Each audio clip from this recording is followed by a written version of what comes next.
Assalamualaikum warahmatullahi wabarakatuh. Alhamdulillahirrabbilalamin. Wassalatu wassalamu ala rasulillahi wa ala alihi wa sahbihi ajma'in. Para pemirsa, muslimin dan muslimat yang dirahmati Allah, dalam video perjalanan ini akan saya dengarkan kepada para pemirsa semuanya bagaimana sulitnya menegakkan Islam yang murni dan benar di tengah-tengah zaman yang makin rusak ini. MTA sebagai lembaga dakwah yang menyampaikan Al-Quran dan Sunnah mencoba menggunakan musola untuk mempelajari, mengkaji Al-Quran dan hadis yang sahih tidak diizinkan oleh masyarakat setempat, dianggap sebagai ajaran baru dan tidak umum. Sekarang coba saya tanya kepada para pemirsa yang merasa diri Ahlul Sunnah atau yang mengaku dirinya Aswaja, asli warisan Jawa cara beragamanya, yang dimaksud ajaran baru dan tidak umum itu yang mana? Orang mengamalkan Al-Quran dan Sunnah atau hadis yang sahih sudah sejak zaman Rasulullah dan para sahabatnya. Nah, sekarang pikir sendiri, lebih duluan mana beragama sesuai tradisi warisan para kiai dengan beragama sesuai Quran dan Sunnah? Kalau para pemirsa muslim yang cerdas, pasti jawabannya menjalankan agama hanya sesuai Quran dan Sunnah, itu yang lebih dahulu. Mungkin dalam hati kecil para pemirsa ada yang merasa, nanti kalau aku menjalankan agama sesuai Quran dan Sunnah, jadinya asing dan tidak umum atuh. Nah, kalau beragama hanya mengikuti umumnya, Anda akan tersesat. Ingat pesan Rasulullah SAW. Dari Abu Hurairah, Nabi SAW bersabda, Islam datang dalam keadaan yang asing, akan kembali pula dalam keadaan asing. Sungguh beruntunglah orang yang dianggap asing. Hadis riwayat Muslim nomor 145. Untuk selanjutnya, mari kita dengarkan bersama-sama dalam bentuk audio rekaman pembacaan surat penolakan dari perangkat desa di wilayah Kecamatan Pituruh, Purworejo, Jawa Tengah, yang ditujukan kepada jamaah MTA agar tidak menggunakan musola untuk mengkaji Quran dan Sunnah. Dan apa tanggapan dari Ustadz Dr. Andes Ahmad Sukino? Baiklah para pemirsa, selamat mengikuti. Pertanyaan dari Brother cukup. Selanjutnya kami baca surat dari kelompok pengajian di Pituruh, Ustaz. Di Purworejo, Ustaz. Mohon maaf. Ya. Ustaz, kami kelompok MTA Pituruh dapat surat dari Kades Pituruh. Mohon dibaca di akad pagi hari ini, Ya. biar semua mendengar. Dari MTA Kutoarjo, rombongan 60 orang setelah akad pagi ingin bertemu dengan Al-Ustaz. Oh ya, boleh. Pituruh tempatnya Agus Roy itu. Iya, Ustaz. Ada enggak orangnya? Ada, Ustaz. Ada. Oh ya. Ya, boleh. Suratnya kami baca, Ustaz. Ya. Pemerintah Kabupaten Purworejo, Kecamatan Pituruh, Desa Pituruh, Lampiran, hal himbauan kepada yang terhormat Bapak Sukimin SPD, RT 004 RW 001 Desa Pituruh di Pituruh.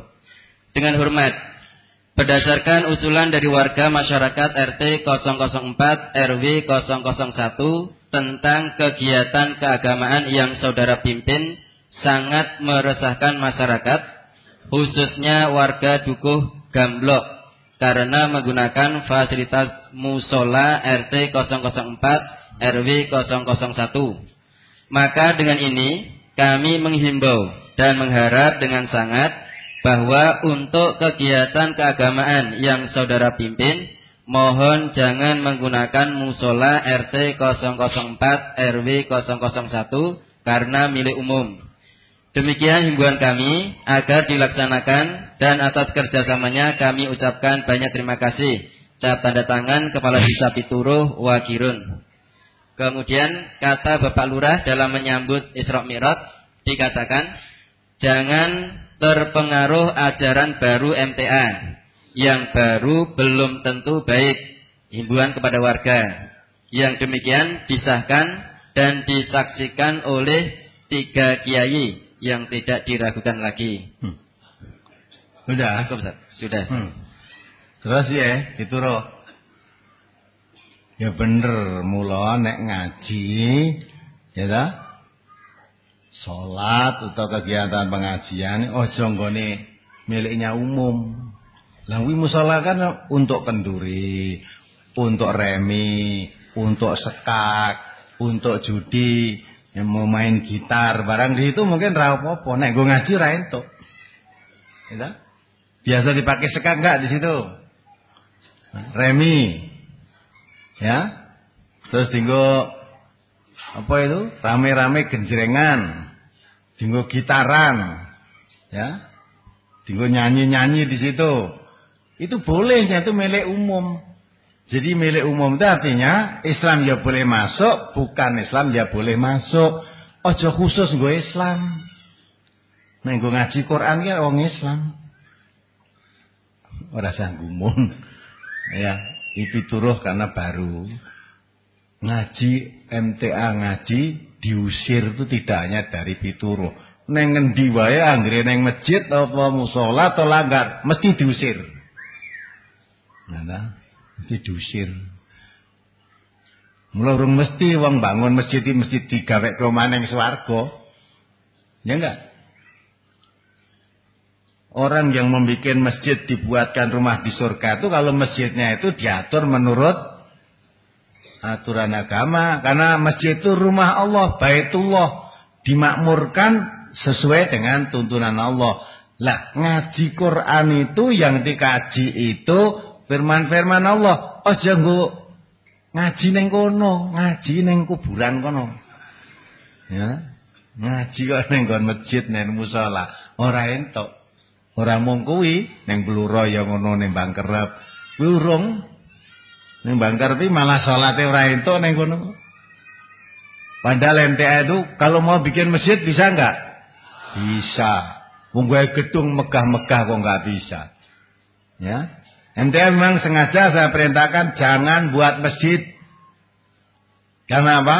Di mana saudara ada, masjid itu sudah banyak. Maka orang MTA kalau sholat gabung di masjid itu. Masjid siapa aja, kalau namanya masjid jadi mestinya rumah Allah. Eneng sing ora entuk.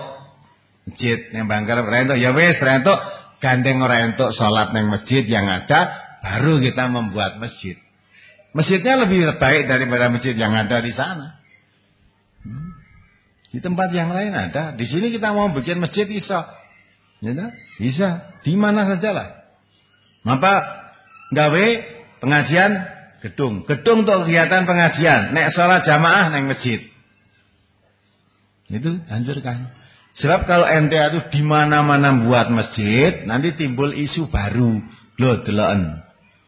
Wong MTI kene seneng masjid, gawe masjid dhewe to. Nek salat nek ora bareng karo jamaahe ora gelem, makmum karo jamaahe nek ora jamaahe ora gelem. Nah, itu kan ente tidak seperti itu. Maka gabung salat di mana saja. Aja melu ajaran MTA sing baru kuwi sing baru ki urung mesti nek. Justru nek ibadah sing baru kuwi mesti eleke. Mesti eleke. Sing ngomong sapa? Nabi. Syarul umur muhdatsatuha. Sejelek-jelek urusan ibadah itu yang baru, yang diada-adakan. Jadi yang baru itu zaman Nabi tidak ada ibadah yang dilakukan oleh Nabi, oleh sahabat Nabi tidak ada. Sekarang ada, itu ibadah yang sejelek-jeleknya. Nah yang diajarkan di MTA itu yang diajarkan oleh Nabi. Loh kok diarani baru? Lah karena sudah lama tidak pernah dipakai, diungkapkan, dianggap baru. Maka Nabi sudah mengatakan, bada'al islamu ghariban wa sayaudu ghariban kama bada'a fatuba lil ghuraba. Islam itu ketika baru datang tampak nyeleneh barang baru. Merang ini kok ngene, anyar ini Islam. Di waktu zaman jahiliyah datang Islam. Mabuk kebiasaan tidak boleh, judi kebiasaan haram, sesaji kebiasaan haram, mengundi nasib kebiasaan haram. Malah dikatakan oleh Allah, rijsun min amali syaitan innamal khamru, khamr judi, wal maisir itu judi, wal ansab menyembelih untuk sesaji, wal azlam mengundi nasib dengan anak panah itu, ya. Itu dikatakan oleh Allah rijsun min amali syaitan fajtanibuhu la'allakum tuflihun. Padahal mabuk-mabukan khamr itu menjadi kesukaan orang jahiliyah pada saat itu. Ya, judi menjadi kesukaannya, sesaji kesukaannya, ya. Kemudian mengundi nasib dengan anak panah itu. Jadi orang Arab jahiliyah itu biasa punya anak panah 3. Dititipkan kepada juru kunci Ka'bah. Ya. Nanti kalau akan melakukan sesuatu, tolong oleh juru kunci Ka'bah suruh mengambilkan. Ambilkan itu. Saya mau ngelamar wanita di sana. Kira-kira cocok apa tidak? Diambilkan, ada tulisannya, jangan dilakukan. Jadi sana ada tulisan if'al la taf'al, yang satu kosong. Maksudnya kerjakan, jangan dikerjakan, yang satu anak panah tadi kosong. Kalau yang diambil ada tulisannya kerjakan, mantap dia. Kalau diambil ternyata jangan dikerjakan, walaupun sudah kenceng wis arep nglamar, wah ra sida, ini ra cocok ya. Ra cocok. Gitu? Nah di sini balik ora dadi azlam tapi dihitung-hitung weton. Wetone apa wae? Kowe paling ora cocok iki. Ya. Itu anak nomor piro? Barep, lek ana ragil oh ketindian kalah iki kok. Lagi barep iki barep tabrakan. Mati salah siji. Nek ragil, kalau ragil iku ya ora cocok. Barep aja entuk barep, ragil aja entuk ragil. Entuke tengah. Lah padahal anake mung siji, repot ora iso kawin iki. Nah, barep ya barep, ragil ya ragil, ora duwe tengah nang siji tok. Wah kowe ora payu labi kowe gitu. Itu ngguni nasib gitu haram. Ya. Nah datang Islam itu semua diharamkan. Maka nyeleneh ya ajaran baru gitu dah. Baru. Waktu itu. Lah nanti pada saatnya akan datang suatu masa orang mengamalkan Islam dengan betul, nanti dianggap barang baru lagi, nyeleneh lagi. Nah, seperti sekarang di Pituruh itu sudah dianggap baru. Nyeleneh ora umum, lho aja gandeng ki ora umum, aja neng musala kene. Padahal Allah sudah mengatakan di dalam brosur tadi juga ada wa in tuti aktsara man fil ardi yudilluka an sabilillah iyattabi'una illa dhanna wa inhum ila yakhrusun. Ya. Kalau kamu mengikuti cara beragama itu mengikuti. Ini brosur halaman 7. Ini ada pertanyaan dari Korea kebetulan. Dari Korea, brosur halaman 7. Ya. Mohon penjelasannya pada Quran surat Al-An'am 16 tentang maksud dari mengikuti kebanyakan orang di muka bumi, niscaya kamu tersesat. Ini pertanyaan dari Korea. Kemudian tak terangkan pas ya. Jadi kalau cara beragama itu kamu mengikuti kebanyakan orang di muka bumi ini, kamu tersesat dari jalan Allah. Iyattabi'una ila dhanna. Karena kebanyakan orang di muka bumi itu cara beragama itu hanya berprasangka tanpa pegangan dalil yang kuat, mung dasare kira-kira mbok menawa barangkali bener. Wa inhum ila yakhrusun, dan dia hanya banyak berbuat dosa.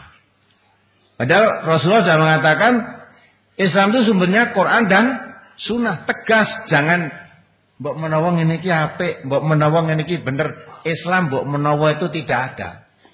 Barangkali itu enggak ada, ya. Nek barangkali eneng ya. Barangkali Islam itu enggak, Islam itu tegas. Al halalu bayyinun wal haramu bayyinun, jelas. Jadi orang pun jelas, faman syafal yu'min, faman syafal yakfur, jadi kafir atau jadi iman. Udah setengah-setengah, gitu. Maka kalau kamu cara beragama mengikuti umumnya orang, kamu tersesat dari jalan Allah. Umumnya misalnya ya seperti itu.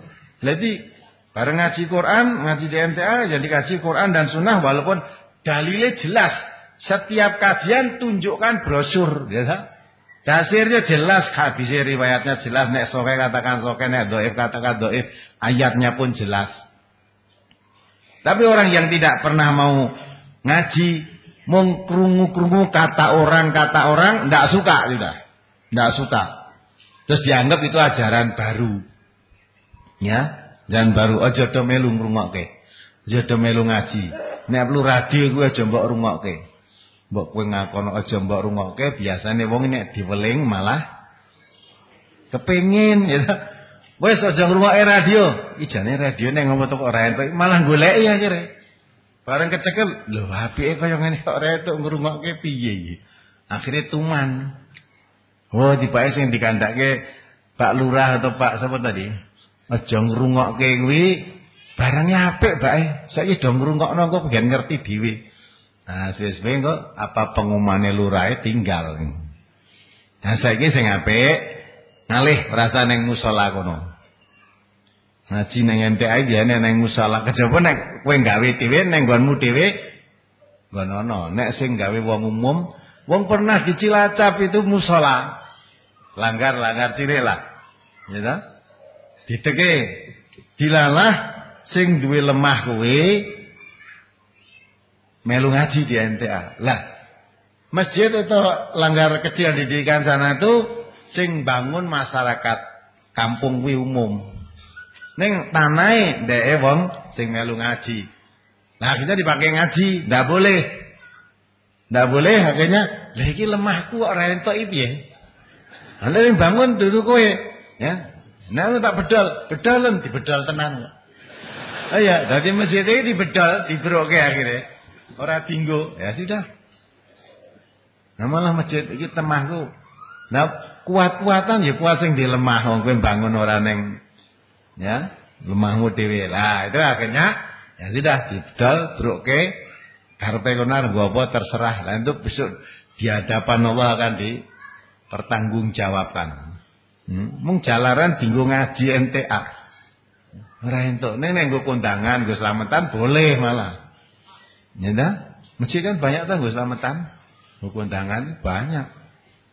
Ya maka itulah, sudah, tidak usah sakit hati. Jalan keluarnya, wes manggon di rumah kamu, rumah warga di mana yang ada besar untuk tempat ngaji, bikin di situ. Syukur nek duwe kebon sing jembar ben ora ngganggu kehidupan di dalam rumah tangga ngedeke. Pituruhe desa apa kota ta? Ya. Desa. Kota. Anak desa biasanya lemah si ombo-ombo. Gawe, wes gawe di situ sing luwih gede timbang musolane kowe. Oke di situ insyaallah nanti kan Allah mengembangkan masa dengan ikhlas. Ya, ditangani dengan sungguh-sungguh, ada hikmahnya. Orang-orang yang begitu tuh cuma khawatir kehilangan pengaruh. Nek do ngaji ning NTA kabeh ora ya. Nek tak cak ngene ora gelem, cak ngono ora gelem. Lah piye sok? Lah ora kuwatir kehilangan pengikut, akhirnya jodoh ngaji. Cepat atau lambat mesti hilang. Ya, karena Allah mengatakan ja'al haq wa zahaqal batil. Kalau yang hak itu dimunculkan, yang batil itu cepat atau lambat sirna. Ya, saiki golek wong dungani kondangan wis rada rekoso kok. Ya, lah sing dondongane wis do ngaji kabeh. Saiki undangan-kondangan ini sudah teko cah 66 misalnya ya, sing ndungani sapa? Pak Muhdin. Pak Muhdine saiki ngaji ora gelem. Wis ora usah nggo donga weh. Ah, ora nggo donga sesuk ora ilang slametane. Ya udah ndak usah dipikir pokoke tantuk ning kono ya wis ngalih aja. Ya Mas dhewe sing dielekke aja melu ngaji kono, ora ngaji ya wis, wong ngaji ya ora paksaan, ngaji ya boleh, tidak ngaji ya boleh, silakan. Sudah ya? Cukup Ustaz. Mari diakhiri. Alhamdulillahirrahmanirrahim. Subhanakallahumma wa bihamdika la ilaha illa anta. Assalamualaikum warahmatullahi wabarakatuh. Demikianlah para pemirsa semuanya pembahasan kita untuk pertemuan kali ini, yaitu tentang penolakan jamaah MTA yang mengkaji Quran dan Sunnah. Semoga saudara kita yang menolak ini cepat sadar dan kembali kepada Al-Quran dan Sunnah sesuai dengan ajaran Rasulullah SAW. Wassalamualaikum warahmatullahi wabarakatuh.